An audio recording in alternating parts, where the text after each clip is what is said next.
mali ang ginawa ng gobyerno ito at ang puno ng gobyerno ay yung kapatid, maghain ka ng impeachment laban sa kapatid mo kapag ka may culpable violation of the Constitution. O yun, nahabong mo sa kanya. Hindi lang po sana ako ng reaction. Regarding po doon sa Senate hearing nila Senator Amy Marcos, ano po masasabi niyo doon, sir? Na ngayon ay kumalas na sa alyansa. Sabi ko na yun, yung Senate hearing na yun, sabi ko, kasi hindi ko sabi niya, gusto niya malaman kung ano nangyari, anong nangyari. Video na nga lahat, kita na ng buong mundo kung ano nangyari. Sabi niya, gusto malaman kung sumunod ang pulis. Alam na nga natin lahat, hindi sumunod ang pulis sa batas Gusto kong malaman kung may jurisdiction o wala, kung mayroon bang ano yung interpol.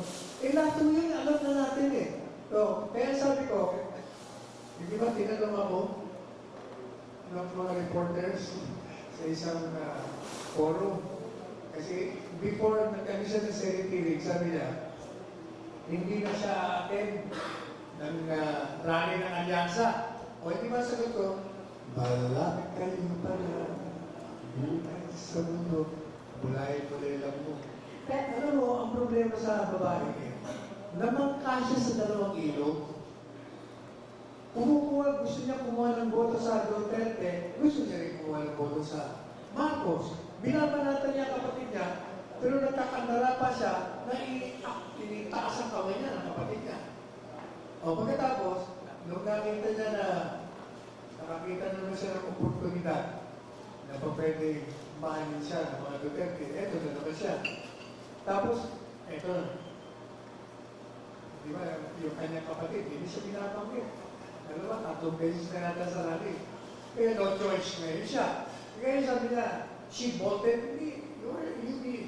You did not vote, you were fired.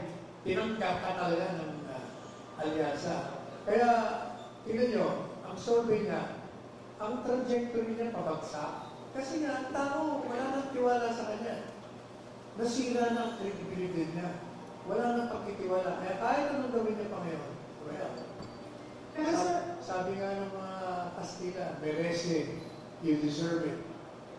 Pero sir, saan kaya patutungo doon yung ginawa nilang hearing na yan? May makakasuhan ba? Ano? Saan kaya patutungo yung ginawang hearing nila?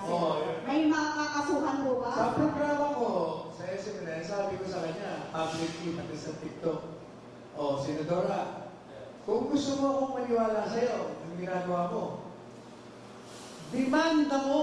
Ikaw mismo magdemanda ka doon sa mga pulis na lumabang ng batas. Number 1. Number 2, kung talagang mali ang ginawa ng gobyerno ito at ang puno ng gobyerno ay yung kapatid, maghain ka ng impeachment laban sa kapatid mo kapag ka may culpable violation of the Constitution. O yun, nahabong mo sa kanya. Hindi mo siya magagawin. Kasi nga, balat kayo siya.